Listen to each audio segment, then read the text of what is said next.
பிரியமானவர்களே, ஒருவருடைய அந்த வார்த்தையை கேளுங்க. ஆண்டவராய் இயேசு கிறிஸ்து உங்களுக்கு கொடுக்கிற வார்த்தை என்னவென்றால், என் நாமத்தினால் நீங்கள் எதை கேட்டாலும் அதை நான் செய்வேன் என்று சொல்கிறார். பிரியமானவரை, யோவான் 14ஆம் அதிகாரம் 14ஆம் வசனத்தில் இவ்விதமாய் சொல்லப்பட்டிருக்கிறது. ஆண்டவருடைய நாமத்தினால் நாம் எதை கேட்டாலும் ஆண்டவர் நமக்கு தர வல்லவராய் இருக்கிறார். பிரியமானவர்களை, ஒரு குழந்தை தன் தகப்பனிடம் போய் எனக்கு இந்த பொருள் வேண்டும், எனக்கு இது வேண்டும் என்று சொல்லும்போது அவன் எந்த நெருக்கத்தில் இருந்தாலும் சரி, தன் பிள்ளை கேட்டுவிட்டது என்று சொல்லி அதை நிச்சயமாக வாங்கி கொடுப்பான். ஒரு மனிதன், ஒரு பெற்ற தகப்பன் குழந்தைக்கு செய்தால் நான் பரமபிதா நமக்கு நிச்சயமாக நமக்கு அதுக்கு மேல்பட்டதை நமக்கு செய்ய வல்லவராய் இருக்கிறார். பிரியமானவர்களே, நம்ம ஆண்டவருடைய சமூகத்தில் நாம் எவைகளை கேட்டாலும் அதை நம்ம நிச்சயமாக ஆண்டவராய் இயேசு கிறிஸ்து நமக்கு தருவேன் என்று சொல்கிறார். நம்ம ஆண்டவருடைய சமூகத்தில் ஒவ்வொரு நாளும் ஜெபிக்க வேண்டும் என்று நான் அநேக டைம் உங்களுக்கு சொல்லியிருக்கிறேன். நம்ம ஆண்டவருடைய சமூகத்தில் நாம் காத்திருந்து நாம் ஜெபிக்கும் போது எந்த தேவைகளாக இருந்தாலும் சரி, ஒருவேளை நீங்கள் கடன் பிரச்சனை மத்தியில் இருந்தாலும் சரி,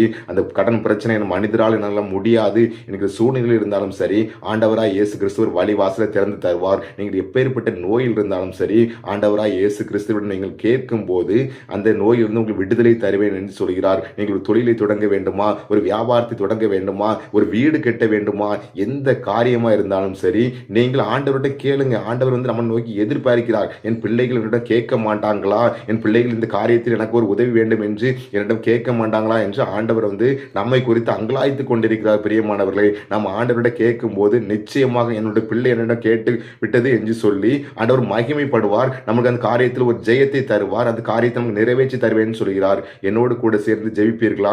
உங்களை அதிகமாக நேசிக்கிற அன்பின் தேவனே, இந்த வேலையிலும் அப்பா ஆண்டவரே, ஏதோ ஒரு காரியத்தில் அப்பா ஆண்டவரே எனக்கு தேவை இருக்கிறது என்று சொல்லி ஆண்டவரே நினைத்து கூட இருக்கலாம். அப்பா ஆண்டவரே, எந்த தேவைகளாக இருந்தாலும் சரி அப்பா, எல்லாவற்றையும் உங்களுடைய கரத்தில் உம்மிடம் கேட்கிற பிள்ளைகளாக நாங்கள் காணப்பட எங்களுக்கு உதவி செய்ய வேண்டும் என்று ஜெபிக்கிற தகப்பனை, ஒவ்வொரு பிள்ளையுடைய ஆண்டவரே மன விருப்பத்தையும் எல்லாவற்றையும் அப்பா ஆண்டவரை நிறைவேற்றி கொடுக்கிற தேவன் அப்பா ஆண்டவரை, ஒவ்வொரு பிள்ளைகளும் ஆசீர்வதிங்க அப்பா. ஒவ்வொரு பிள்ளையுடைய கடன் பிரச்சனை, பலவீனங்கள் ஆண்டவரை எல்லா விஷயம் விடுதலை கொடுங்க அப்பா ஆண்டவரை. என்ன தேவைப்படுகிற தேவை எல்லா விஷயம் நிறைவேற்றி கொடுக்கிறீங்க, வல்லவராக இருக்கிறீங்கப்பா.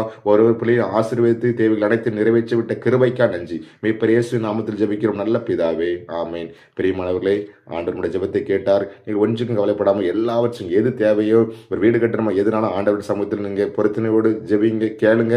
நிச்சயமா அந்த காரியத்தில் ஆண்டவர் ஒரு வெற்றி சிறக்க பண்ணுவேன்னு சொல்கிறார். தேவன் தான் அந்த வார்த்தையை ஆசீர்வதிப்பாராக. ஆமேன்.